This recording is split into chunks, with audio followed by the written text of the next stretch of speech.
miércoles.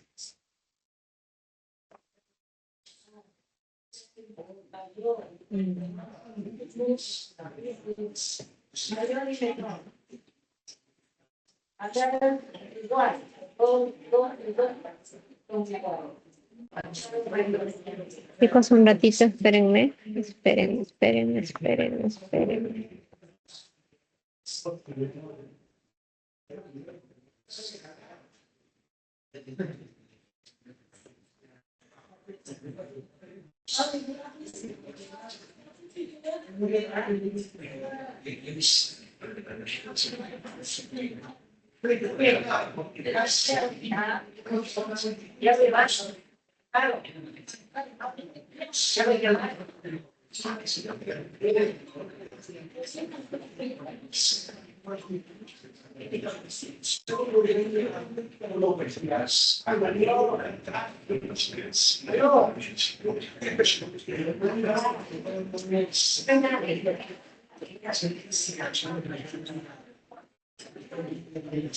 ¿Ven la pantalla, chicos? ¿Sí? Sí, doctora. Ya. Sí, Vamos a ver la clase de enfermedad de intestino delgado. Comprenden varias patologías, sobre todo lo que es malabsorción.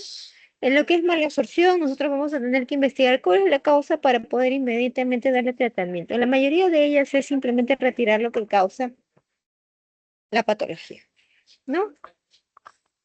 Es un síndrome de mala absorción, es un conjunto de signos de síntomas en el cual yo no voy a poder absorber algún tipo de sustancia en específico, que pueden ser proteínas, que pueden ser carbohidratos, que pueden ser vitaminas, entre otros. Y dependiendo de lo que yo no pueda absorber, tengo que poner el nombre. Chicos, disculpen la boya, pero no tengo otro sitio donde captar señal. Tienen que recordar también dónde que se absorben los nutrientes. Para nosotros es muy importante el intestino delgado. El intestino delgado es el sitio donde se llevan a cabo toda la absorción de nutrientes. Dependiendo de cada segmento es que se va a tener que absorber un nutriente en específico.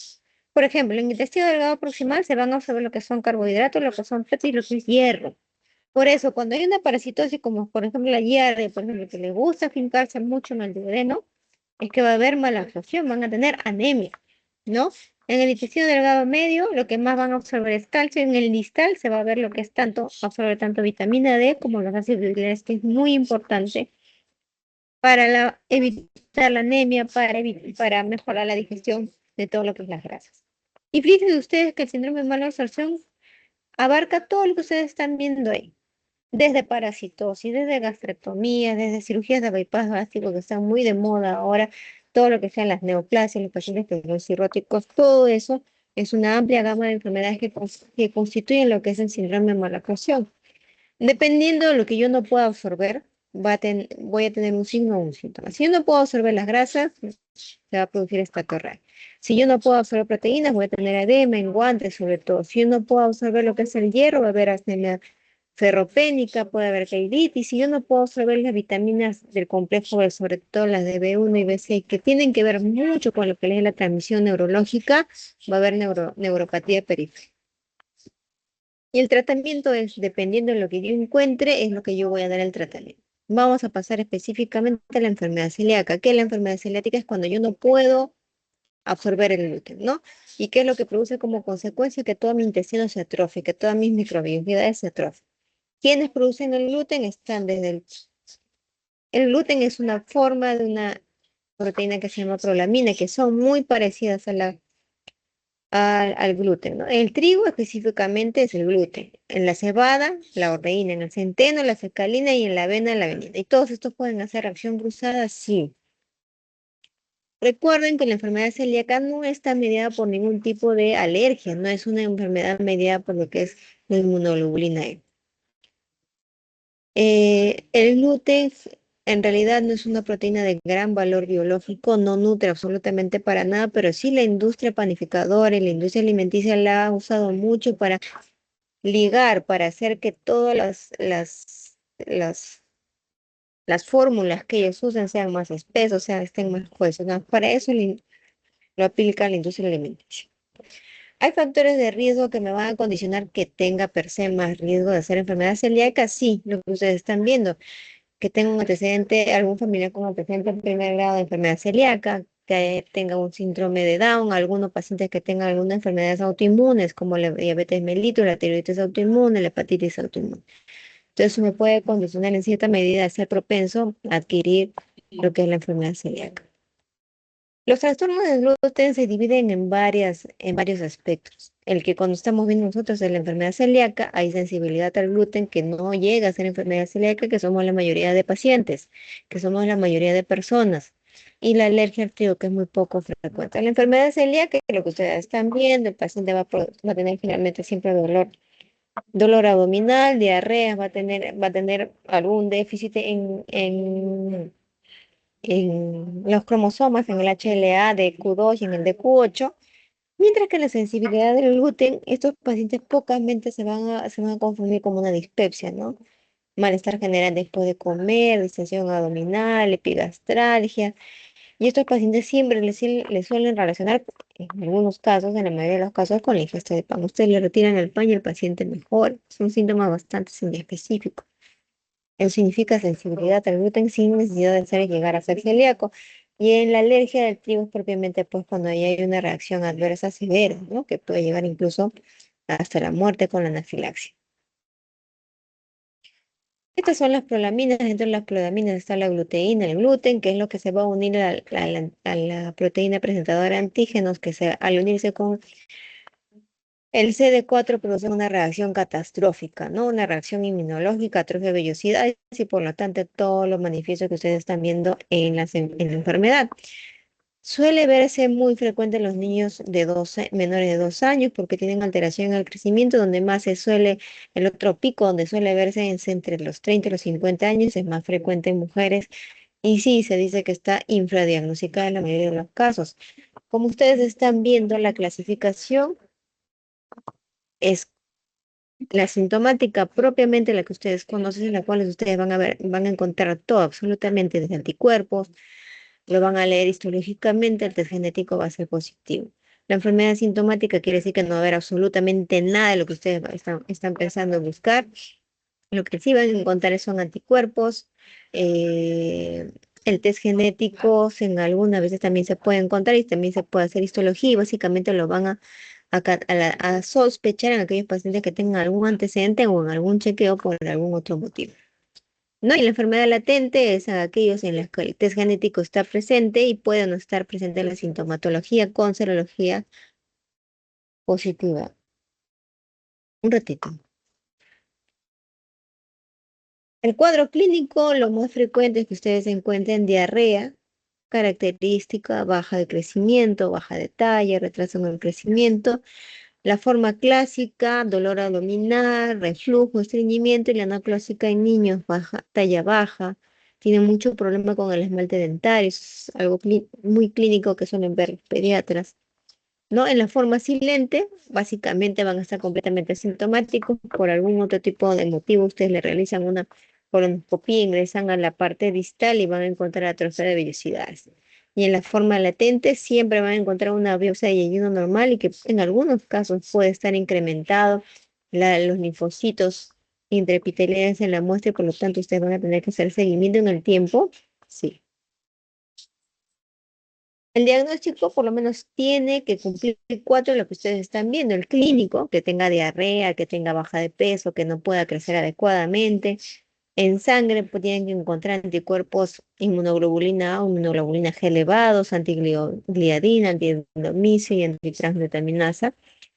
El estudio genético, que es muy difícil realizarlo con nosotros, ¿no? Tiene que tenerlo positivo en la biopsia intestinal, que es lo bueno y bonito y barato que podemos realizar nosotros. Vamos a ver atrofia de las vellosidades intestinales, ¿no? Y los linfocitos intraepiteliales aumentados. Y lo que más también nos ayuda es la respuesta clínica, ¿no? Si le retiramos todo lo que tenga gluten, responde el tratamiento. Si cumple 4 de 5, es positivo para el diagnóstico de enfermedad celíaca. Es interesante lo que el patólogo va a ver. Ustedes están viendo arriba la clasificación de MASH Over-Hoover, que es la clasificación que se usa patológica para histología, para lo que es la enfermedad celíaca. Y miren, tienen dos parámetros grandes, ¿no? que son la vellosidad de la infiltración y la infiltración de linfocitos. Si llega a pasar esto de 30, ya van a ver que también los problemas en las vellosidades van aumentando, va a haber disminución de las vellosidades y también las critos van a ir disminuyendo en número. Entonces la capacidad absortiva que va a tener estos pacientes va a ir en disminución y por lo tanto la desnutrición va a ser manifiesta. ¿Y cómo se trata? Pues retiro yo, ¿qué es lo que lo causa? Si es el gluten, pues retiro el gluten. Y hay consideraciones específicas que para estos pacientes hay que tener en cuenta. Por ejemplo, que si van a realizar la cocción de los alimentos, siempre va a tener que ser primero para ellos y luego para las personas que no son celíacas para que haya eh, un cruce, ¿no? Al momento de nosotros realizar los procedimientos. Otra de las causas que suelen producir lo que es la malabsorción, miren ustedes, son todos los enteroparásitos.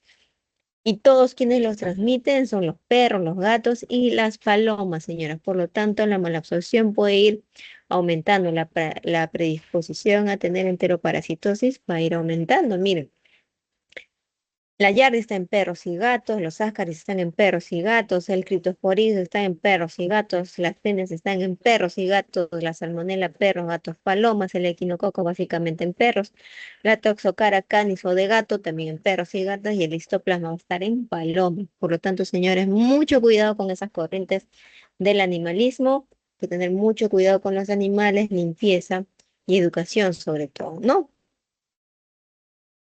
¿Qué es la yardiasis? Es la presencia de un protozoario y este protozoario le gusta no solamente estar en todo el tubo digestivo, sino que disfruta, le fascina estar en la parte del duodeno, por lo tanto producir en estos pacientes anemia. ¿Quiénes son los más susceptibles? Los extremos de la vida, los niños y las personas gerontes. ¿Con qué lo tratamos? Con lo bueno, bonito y barato que tiene todo hospital, que todo hospital de tercer nivel, es el metronidazol. Otros nitroimidazoles también nos ayudan, sí, pero nosotros tenemos que trabajar con lo que tenemos. ¿Qué tenemos? Metronidazol. Le damos por 10 días y estos pacientes suelen mejorar, pero si sigue cercano, hay una fuente muy cercana, como parques, por ejemplo, ¿no? Se van a volver a reinfectar. Otro que nosotros solemos ver es el sobrecrecimiento bacteriano. Y si ustedes ven en el gráfico de la izquierda, conforme nos vayamos alejando de la boca, la posibilidad de ver más gérmenes anaerobios va a ser mayor. Y esto está en un equilibrio ideal, de tal manera de que no nos va a producir síntomas. Cuando esto se produce un desequilibrio, es que nos va a producir más síntomas, como cuál, dolor abdominal, distensión post ingesta de alimentos, producción de flatulencias, entre otros. Hay factores que nos protegen, sí. Por ejemplo, el peristaltismo. El peristaltismo siempre va desde la boca hasta el ano, no va al revés, ¿no? Nos protege el ácido gástrico, nos protege la bilis, nos protegen las enzimas. Todo eso nos ayuda a que en realidad no hayan gérmenes que no deberían estar en cada uno de los segmentos que hemos visto. ¿Qué es lo que favorece? ¿Qué es lo que va en contra? Por ejemplo, la presencia de lo que son divertículos, la presencia de fístulas, la presencia de un ácido clorhídrico que sea deficiente, que tenga muy poco o que sea en acidez muy débil, que el paciente sea cirrótico, que el paciente que haya sido postoperado, que no tenga la válvula cecal, produce sobrecrecimiento bacteriano, sí. Los cuadros son bastante inespecíficos, me puede dar distensión, flatulencia, deficiencia de vitamina K, entre otros. Entonces, la mayoría de los pacientes tienen sí o sí, ¿no? ¿Cómo lo diagnosticamos? Debería ser específico hacerle un aspirado yeyunal, pero es muy difícil y costoso realizar. Entonces, lo que se hace es un test de aliento expirado en el cual nosotros medimos lo que es el, el hidrógeno expirado. Lo podemos hacer con glucosa o con lactulosa, que pasa un número de partículas por millón y decimos si es positivo o no. Si resulta positivo, lo primero que tenemos que hacer es, señores, lo primero es la dieta. Nosotros lo que tenemos que consumir siempre predominantemente en nuestro plato son las proteínas. Cuando empezamos a consumir carbohidratos fermentables, como son las hojas verdes y todo el resto de carbohidratos, es que nos produce la distensión, nos producen los gases. Entonces tendremos que retirar básicamente todo lo que contenga alcoholes en los azúcares, el xilitol, el manitol, el xilitol, entre otras cosas que contienen generalmente los chocolates, los dulces, las gaseosas, los helados. Entonces, prácticamente toda nuestra dieta, por costumbre, no porque deberíamos consumirla, es la que nos produce este, esta sintomatología, ¿no? Entonces, empezamos a retirar, aumentamos la ingesta de proteínas y el paciente empieza a mejorar. En algunos pacientes que no mejora, podemos darle lo que es la rifaximina, que es un antibiótico que actúa a nivel intraluminal, eliminando justamente esos gérmenes que produce la dieta que no deberíamos ingerir, ¿no? Entre esos tenemos a la cabeza la rifaximina, otros fármacos también tenemos el ciprofloxacino. Soy enemiga de realidad darle antibiótico, los pacientes mejoran simplemente con la restricción. Con las restricciones dietéticas los pacientes mejoran, ¿no? Estos suelen ver mejorías con el antibiótico a partir de 14 días y si siguen ingiriendo todo lo que no deberían, van a volver con esta sintomatología. Lo ideal es que el paciente se vuelva metódico, ordenado en lo que debe comer y en lo que debe hacer. Otro tenemos la intolerancia a la lactosa. Nosotros no deberíamos estar consumiendo leche porque la leche solamente tenemos enzimas para digerirlas, para degradarla en glucosa y galactosa hasta los 2 o 4 años. Después de esa edad, nosotros no deberíamos estar consumiendo leche. Por eso es que de ahí, como no tenemos la enzima, es que nos produce este malestar, que generalmente es síntomas generales, extensión abdominal, en algunos casos dolor abdominal, la producción de flatulencias, ¿no? ¿Cómo lo llego a diagnosticar? Simplemente por la clínica o también puedo hacer un test de aliento expirado, ¿no? Específicamente con una sobrecarga de lactosa. Eh, Miren ustedes qué es lo que produce, cuáles son los que producen intolerancia a la lactosa. Generalmente todo lo que ustedes están viendo. Alejandro, ¿nada? ¿Sí? Un ratito, un ratito, por favor. Bueno, dime, no puedo, no tengo cómo grabarlo. ¿Qué pasó? Estoy haciendo oxacilina en la cama 6. Hay flebitis en la mano derecha. ¿En la cama 6? ¿Quién Aquí es? hizo fiebre un domingo. El joven. Sí, joven que va a pasar a cirugía. Tiene flebitis. Estoy agregando oxa. Ya, ¿Ya? ya, gracias. No, fíjense ustedes todo lo que producen, todo lo que tienen lactosa, miren.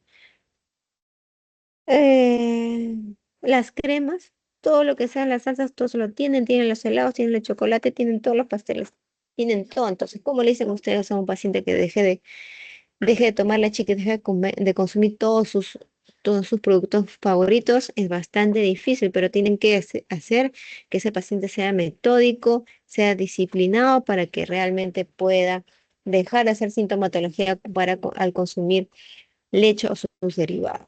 Ahora, si ya le explica y el paciente quiere seguir consumiendo, bueno, ya corre por cuenta propia del paciente. Estamos en otra de las patologías que causan malabsorción son los tumores. Dentro de los tumores es muy poco frecuente verlo en intestino delgado, pero cuando se presentan generalmente suelen ser malignos, ¿no? A estos pacientes hacen obstrucción, hacen sangrado, es lo más frecuente que pueden presentar. Tenemos pólipos que no son cancerígenos y otros que son sí preneoplásicos y los que son netamente cancerígenos son neoplásicos. Tenemos los GIS, el carcinoide, los gliomatosos y los GIS. Dentro de los no neoplásicos tenemos los hiperplásicos y los amatomatosos a la cabeza. Y esto va a depender de lo tratamos de la sintomatología que nos va a presentar, del tamaño, ¿no? De si lo podemos sacar con endoscopía o lo podemos sacar con cirugía y después de la resección tenemos que hacerle seguimiento. Va a depender mucho de la sintomatología y de la anatomía patológica que suele salir al momento de tomarle la biopsia. Recuerden, señores, ya para terminar este tema, que el síndrome de mala absorción comprende una gama amplia de enfermedades, dependiendo de lo que ustedes encuentren en la causa, porque ustedes tratan la causa, no tratan el síntoma, por favor. El médico tiene que tratar la causa, no el síntoma. Es lo que ustedes van a dar tratamiento, que puede ser en la mayoría de los casos retirando simplemente lo que la noxa que le produce esa sintomatología. Hola. Eh, los tumores de intestino delgado, recuerden que va a depender de acuerdo a los síntomas, de acuerdo al tamaño, si pueden ser candidatos a tratamiento curativo, paliativo, si pueden ser candidatos a tratamiento endoscópico o quirúrgico, ¿no?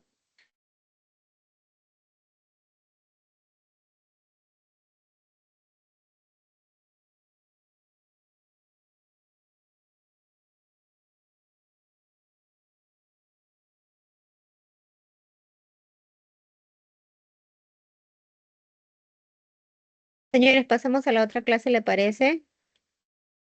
Vaya a ver.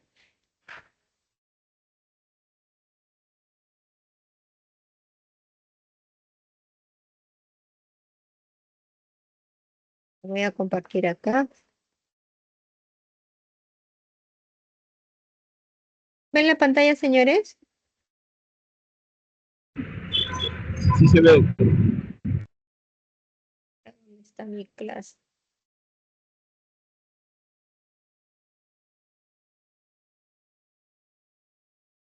A ver, vamos a empezar con la enfermedad diverticular de colon.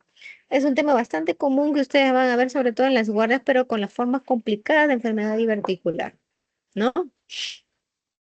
¿Cuáles son los factores de riesgo? Generalmente los pacientes que son obesos porque aumenta la presión intraabdominal, los pacientes gerontes porque lógicamente las fibras de colágeno van disminuyendo, los pacientes que no hacen ejercicios, que están mucho tiempo sentados, que estudian demasiado y no se paran, ¿no?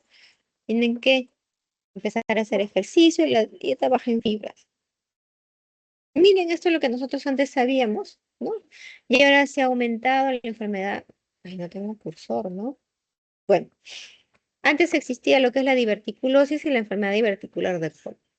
Ahora lo que se ha sumado es la enfermedad diverticular no complicada sintomática, que suele ser muy parecida a la prima hermana de la síndrome de intestino irritable. Se diferencia de esta básicamente porque al defecar, el paciente suele aliviar el dolor o las molestias en enfermedad de intestino irritable. Eso es lo que le diferencia de la enfermedad diverticular del colon no complicada sintomática. En la mayoría de los casos, la mayoría del espectro de la enfermedad está entre diverticulosis y la enfermedad diverticular no complicada sintomática. La menos presente es las complicaciones de enfermedad diverticular.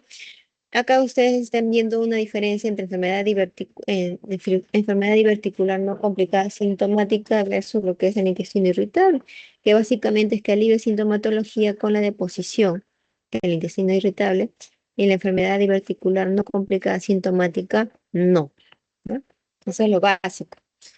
En cuanto a la fisiopatología, señores, al haber una disminución en lo que es la pared, debilidad en la pared, se forman los divertículos. Estos divertículos, al tener mucha laxitud, pueden ir en crecimiento o pueden simplemente quedarse en el tamaño en el cual estén. Pero ¿qué pasa cuando hay un cambio en el microambiente dentro de la luz diverticular? Cuando los plexos diverticulares responden de manera positiva hacia las citoquinas que se producen dentro de los cambios de lo que es el medio ambiente diverticular, se produce una enfermedad diverticular no complicada sintomática, ¿no? Hay un aumento en el umbral del dolor y es que estos pacientes empiezan a producir sintomatología. Cuando esto se exacerba es cuando hay un fecalito que se ha metido dentro de lo que es la luz del microambiente del divertículo y produce un aumento nuevamente de lo que es el umbral del dolor. Empiezan a producirse mayor número de citoquinas y el paciente empieza a puede producir dolor, fiebre, diarreas, ¿no? ¿Y qué pasa cuando hay sangrado? Es cuando los vasos que recubren lo que es la pared del divertículo suelen en algunos casos ser aberrantes y suelen horadarse hacia la superficie de la luz diverticular, produciendo el sangrado. Ahora, las manifestaciones clínicas va a depender de lo que esté pasando dentro de mi paciente para yo poder decir cuál es la complicación que tiene de acuerdo a la sospecha clínica. En la mayoría de los pacientes, hola, ¿alguna pregunta? ¿Me escuchan?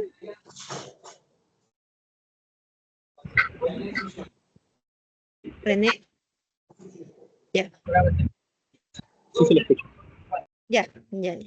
La mayoría de los pacientes suelen ser asintomáticos. Generalmente, cierra tu micrófono, René, o quién está con el micrófono abierto, por favor.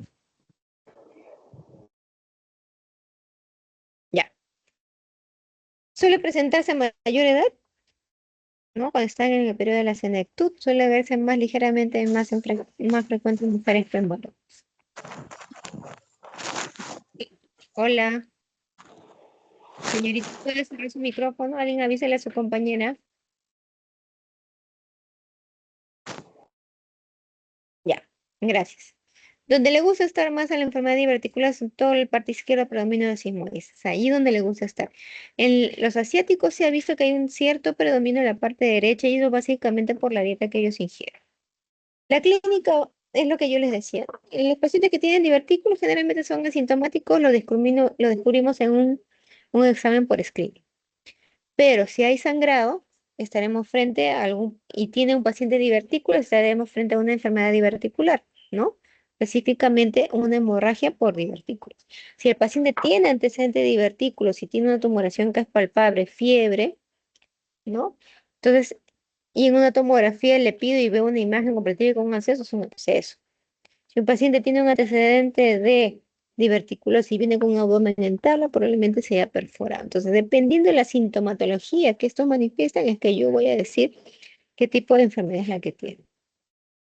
¿Cómo la diagnostico? En la parte aguda, es decir, en la parte de que yo esté sospechando algún tipo de complicación, sea hemorragia, sea perforación, sea sangrado. Ustedes no van a pedir endoscopía, colonoscopía, lo que ustedes van a pedir es una tomografía. Si ustedes piden colonoscopía, al echar aire y agua cuando realizamos la colonoscopía, lo que pueden hacer es perforar al paciente. Por eso es que se pide tomografía. Esta es una clasificación interesante que lo hicieron los italianos, nuestros amigos los italianos, en la cual a partir de después de esta clasificación ahora tenemos que contar en la colonoscopia cuántos divertículos tenemos. A mayor número de divertículos, mayor la posibilidad de que este paciente se pueda complicar. Si un paciente se ha complicado e ingresa por la emergencia y están con el cirujano va a pedir una tomografía. Y en la tomografía ellos tienen muchas clasificaciones, pero las que más prefieren usar es la clasificación de Hinch, ¿no? Hinch 1 es cuando es un acceso pequeño, menos de 3 centímetros. Hinch 2 es cuando ya pasa los 3-4 centímetros. Hinch 3 es cuando se ha perforado. Y Hinch 5 es cuando hay peritonitis, el abdomen en tabla y múltiples cambios a nivel de tomografía, como el enrarecimiento a nivel de lo que es la grasa mesentérica. A la hora del tratamiento, nosotros tenemos que tener en cuenta si es complicada o no complicada. No complicada es cuando es un paciente inmunocompetente y no hay ningún tipo de comorbilidad.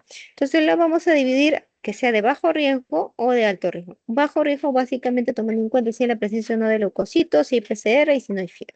Si no hay ninguna de estas cosas, le puedo dar líquidos claros, le puedo dar algún tipo de antibiótico dependiendo de la sospecha clínica que yo tenga. Lo que sí puedo darle son antiinflamatorios del tubo digestivo, del colon, como son los aminosalicilatos. Eso sí puedo dar. Le doy unos 5 o 7 días y generalmente los pacientes suelen mejorar. El problema es cuando ya es de alto riesgo, porque quiere decir que es un paciente que está ya prácticamente está entrando en sepsis, tiene una infección, ¿no? Y ahí tengo que dar antibióticos endovenosos y esperar que responda el paciente. Si mi paciente responda, si mi paciente no responda, probablemente al tratamiento antibiótico voy a tener que, dependiendo de su evolución, probablemente plantearle un tratamiento quirúrgico. Mientras que en la diverticulitis complicada, un ratito, ¿no? Lo vamos a enfocar frente a dos complicaciones. Que tengo un absceso o que ya tengo una peritonitis. No, si tengo una peritonitis focal y una peritonitis, yo voy a tener que ver si está inestable o no inestable. Si está inestable, tendré que hacer una cirugía de rescate y le pondré una ostomía. Pero si está estable y no es, puedo hacer yo los cambios que necesite en mi cirugía, puedo realizar la cirugía y la resección que yo espero, ¿no? No hay problema. Lo que ha cambiado en el manejo de lo que son los divertículos en este capítulo de los abscesos. Miren cómo lo están, según la guía del 2020, eso ha cambiado. Miren cómo lo dividen en abscesos menos de 4 y en abscesos más de 4. En aquellos que son menos de 4 le dan el chance de que pueda responder a tratamiento antibiótico y evaluarlo con imágenes cada 7 días, dependiendo de cómo vaya a responder el paciente. Si este paciente no mejora, lo hospitalizan, le dan antibióticos endovenosos y antes de que vaya a cirugía le hacen un tratamiento puente, que es el drenaje a través de radiología intervencionista. Es el drenaje percutáneo, es un tratamiento puente, o sea, momentáneo, no final. Después de ese tratamiento de que mejore el paciente, pueden llevarlo a tratamiento quirúrgico. Entonces, eso es algo que ha cambiado y que siempre se les repite y les pregunto en examen. ¿Tengo que seguir a los pacientes que tienen enfermedad diverticular complicada y no complicada? Sí. Eh, Generalmente se ha visto que hay una incidencia, sobre todo en los pacientes que son complicados con cáncer de colon. Sí, hasta cerca de un 11%. En las que son no complicadas, que haya la presencia de algún tipo de neoplasia es menor. El problema es para las complicadas. ¿Debo yo sacar el colon afectado en los pacientes que tienen enfermedad diverticular complicada? Antes se decía que sí, que después de 2 episodios hay que sacar el segmento afectado. Ahora no. Ahora lo que se dice es que hay que tomar con qué frecuencia la presente, cuáles las comorbilidades del paciente y si el paciente, ¿qué tal? y si el paciente requiere o desea llevar a cabo esa resección. Recuerden que la enfermedad diverticular es el resultado de muchas alteraciones con respecto a la edad, generalmente disminución del colágeno, alteración del sistema nervioso entérico, aumento del umbral del dolor. La mayoría son asintomáticos, tienen que tener en cuenta las complicaciones que puede haber, como hemorragia, peritonitis, abscesos o fístulas. El diagnóstico en la mayoría de los casos suele ser incidental y si tiene síntomas, lo que se prefiere es tener una tomografía, pedir una tomografía. Y el manejo va a depender de si es sintomático o no y dependiendo de la sintomatología de tenerla, cómo es que se va a realizar el tratamiento. Puede estar relacionado con cáncer de colon, sí, en aquellos pacientes que sobre todo tienen enfermedad reticular complicada.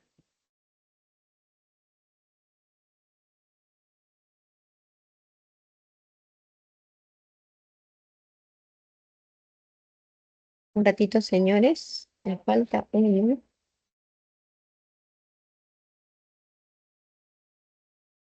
No. Un ratito, por favor, un ratito.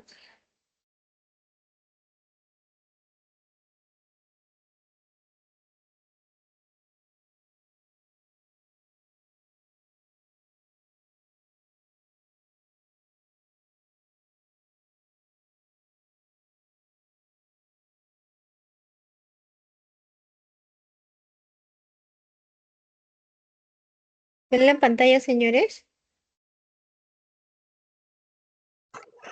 Sí, doctora, se puede visualizar.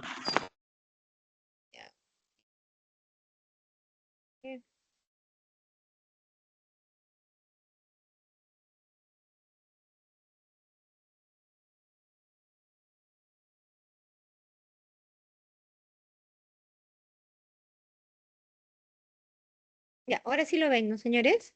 ¿Sí? La enfermedad intestinal, inflamatoria intestinal, abarca dos patologías, básicamente.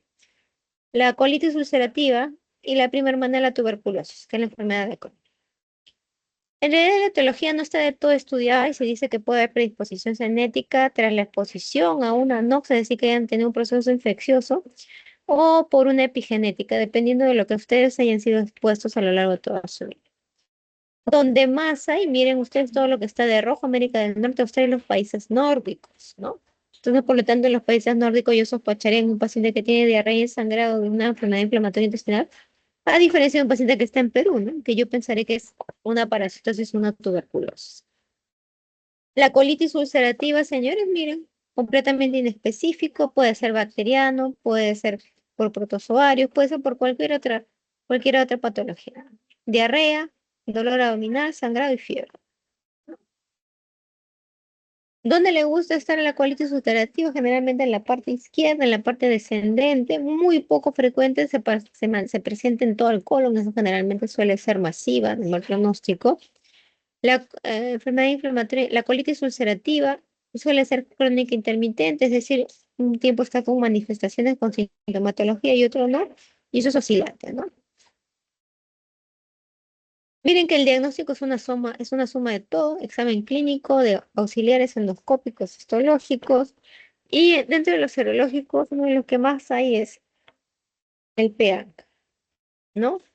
Lo que yo espero encontrar en la biopsia es, sobre todo, lo que es la hiperplasia linfoide, la depresión de células mucosas y la plasmocitosis basal. Eso es lo que me va a diferenciar de una colitis infecciosa. La plasmocitosis basal, al margen de lo que yo puedo encontrar, abscesos en cripta, disminución del número de criptas, disminución en las velocidades de las criptas, hipoplasia en los niveles de las criptas, ¿no? Lo que me va a diferenciar de lo que es una colitis infecciosa es la presencia de plasmocitos basales. Y una vez que yo sospeche de una colitis ulcerativa, tengo que estadiarla, tengo que decir qué tipo de brote es para poder decir yo si mi paciente va a comunes e intermedios o a UCI. La escala que más usamos es el índice de True-Love-Witt, en la cual nosotros usamos una serie de signos síntomas a la cual le dan unos puntajes y de acuerdo a eso establecemos el brote. Si el brote está en el puntaje entre 11 y 15, será un brote leve y si es un puntaje más de 21, será un brote grave. ¿Qué es lo que espero yo contratar a mi paciente? Primero, detener la sintomatología, detener que haya complicaciones, que mi paciente tenga un mejor estilo de vida. ¿Cuáles son los fármacos que yo uso en estos pacientes? Son aminosalicilatos, ¿no? Uso lo que son los corticoides, uso los inmunosupresores y uso la terapia biológica. ¿Cómo trato a mis pacientes? Si es una colitis ulcerativa distal, tendré que darle tratamiento, fármacos locales, como son los aminosalatos, que pueden ser en espuma, en supositorio. Si esto no mejora y si es extensa, ya tendré que pasar aminosalicilatos por vía endovenosa, pensar en corticoides.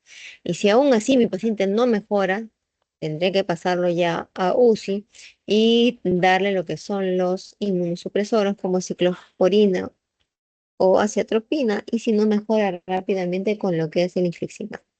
Si mi paciente no mejora, tienen que acordarse de este dicho: muerto el perro, muerta la rabia, tengo que hacer una resección del segmento afectado. Cuando mi paciente requiere tratamiento quirúrgico, cuando se vuelve refractario, tratamiento córtico dependiente, córtico refractario, cuando hay presencia de algún tipo de neoplasia, cuando tiene algún evento adverso a alguno de los fármacos, ¿no? Cuando se presenta de manera masiva, una hemorragia masiva, un colon tóxico o una perforación. Son criterios para que el paciente entre a sala.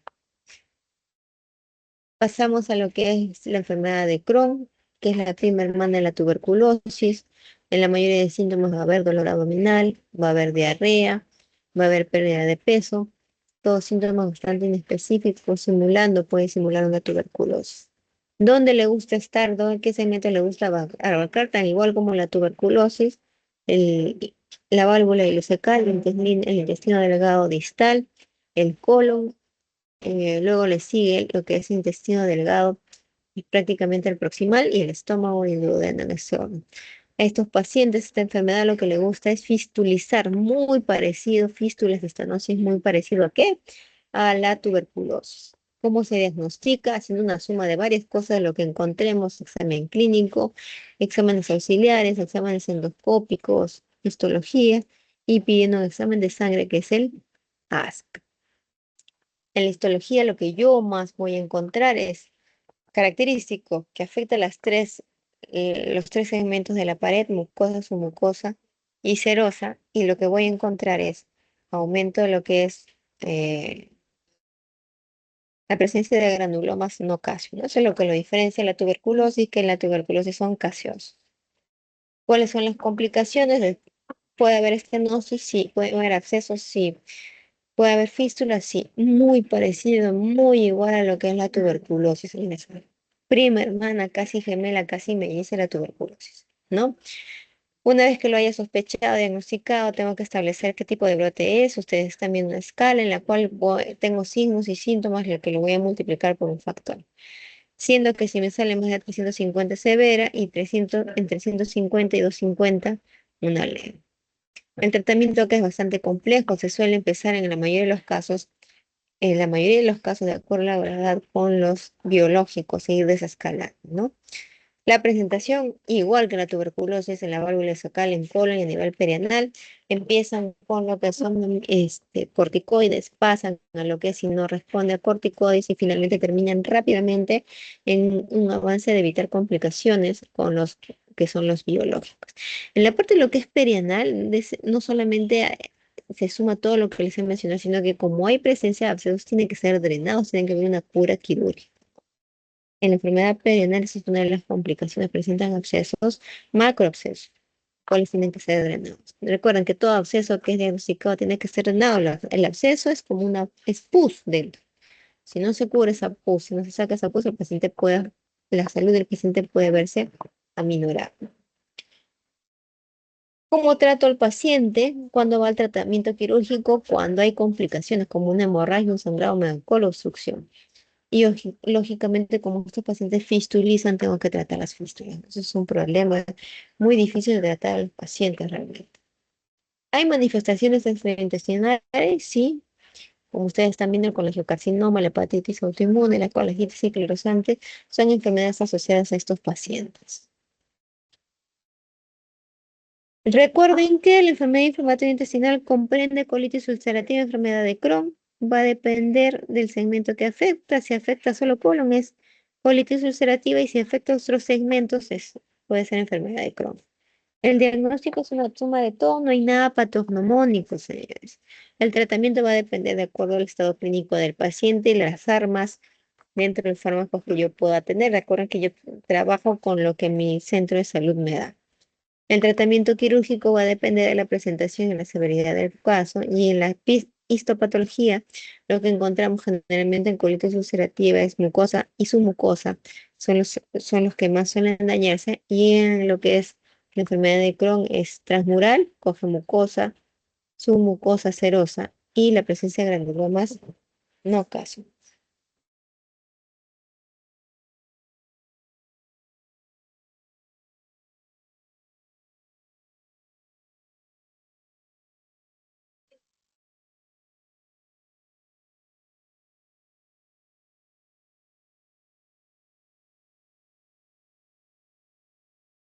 Señores, por último, para terminar, el cáncer de colon.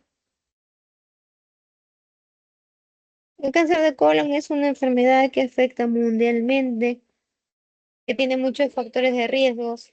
Entre ellos tenemos en aquellos pacientes que son varones negros, que tengan más de 50 años y que tengan un patrón migratorio, es decir, que migren de un sitio de poca epidemiología a un sitio de más epidemiología, tienen factor de riesgo para cáncer de colon. Factor de riesgo quiere decir que están más predispuestos, pero no quiere decir que lo vayan a tener, ojo, son dos cosas muy distintas. Dentro de los factores biológicos tenemos la migración proximal. Antes al cáncer de colon solamente le gustaba estar en la parte distal, en la parte izquierda, y ahora se ve que también está cogiendo cada vez más la parte derecha, en aquellos pacientes que tienen adenomas y que tienen más de 50 años.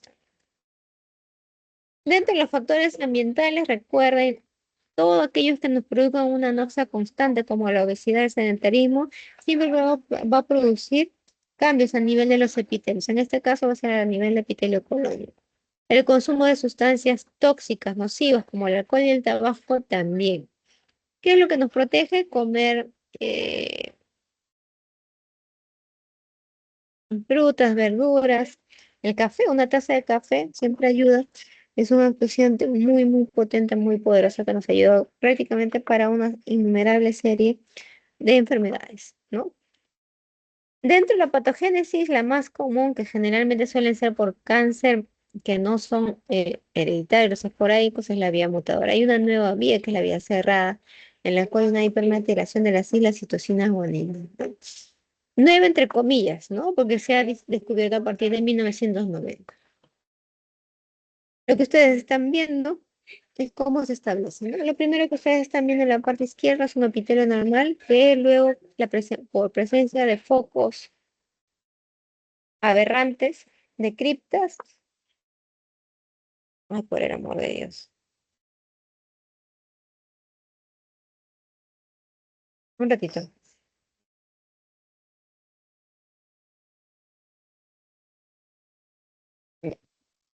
Esos focos de criptas aberrantes se van transformando en lo que es una displasia temprana, una displasia intermedia, una displasia tardía, hasta produciendo lo que son las neoplasias.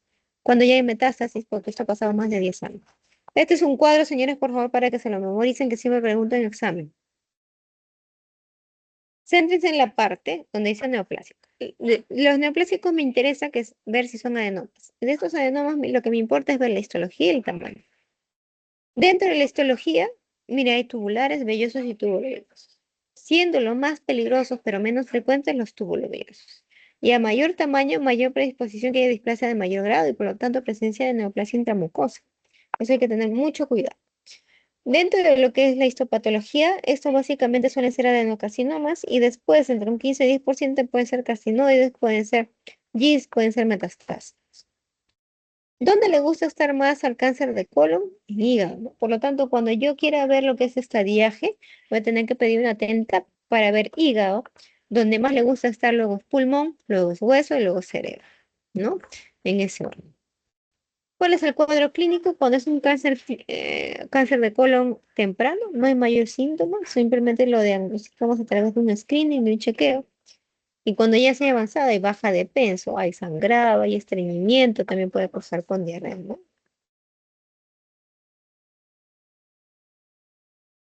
¿Qué pasó acá? Bueno, ¿cómo lo diagnostico? A través del cuadro clínico y le hago una colonoscopia, que es lo bueno, bonito y barato que tiene todo hospital de tercer nivel. ¿Y la colonoscopia para qué me sirve? Para describir cómo es el cáncer, la forma, si es estenosa o no estenosa, si sangra o no sangra, si tiene reacciones sincrónicas o no. Y lo más importante es que puedo realizar biopsia. Eso es lo que les importa mucho a los oncólogos, ¿no?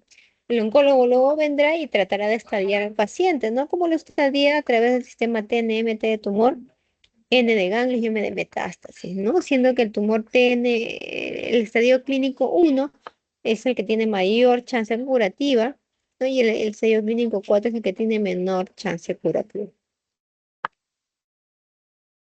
Dependiendo de del estadiaje del grado, para que ustedes entiendan, es que a estos pacientes les vamos a dar tratamiento o bien quirúrgico curativo o bien paliativo. Y eso va a depender mucho de las armas que tenga el hospital, ¿no? El paliativo lo establece el médico oncólogo en realidad. Lo que nos importa a nosotros es de este gráfico es el último rango del algoritmo. Una vez que nosotros hayamos diagnosticado el cáncer de colon y hayamos hecho exéresis, retiro por endoscopía o por colonoscopía, tenemos que hacer una colonoscopía al año, ¿no? Cada 4 años y luego al año. Y luego de ahí voy a tener que estar buscando lesiones preneoplásicas, como las que mencioné, ¿no? La tubular, la vellosa y la tubulovellosa.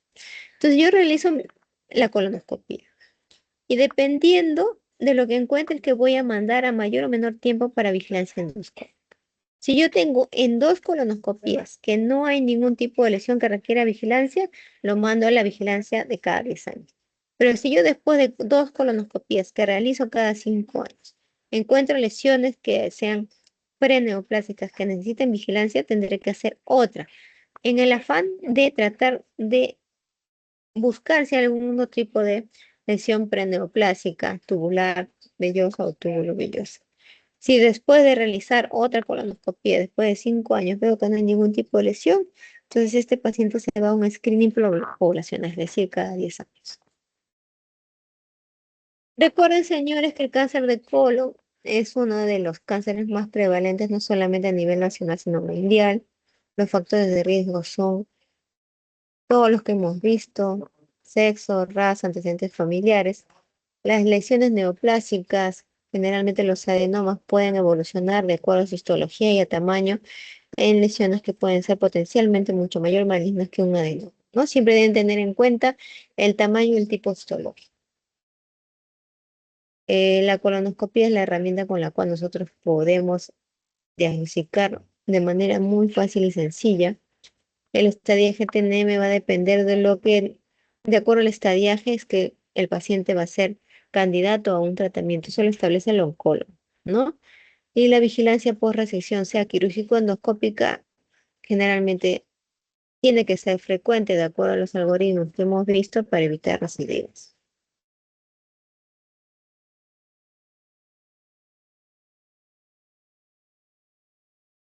Y chicos, ¿quién está? ¿Quién es el delegado, por favor? García, García, ¿dónde está García? ¿Está o no está? Doctora, sí, García, aquí estoy. Ah, ya, acá estás, ¿no? Sí, Ya. Ahorita ya terminamos, te envío las clases ahorita, ¿ya? Para evitar ya. problemas y para que puedan estudiar de una vez. Sí, doctora, muchas ¿Sí? gracias. Ya. Chicos, cuídense, buen día, hasta luego. Ahorita le estoy enviando a su compañero para que les envíe a ustedes. Cuídense. Gracias, doctora. Chao, hasta luego.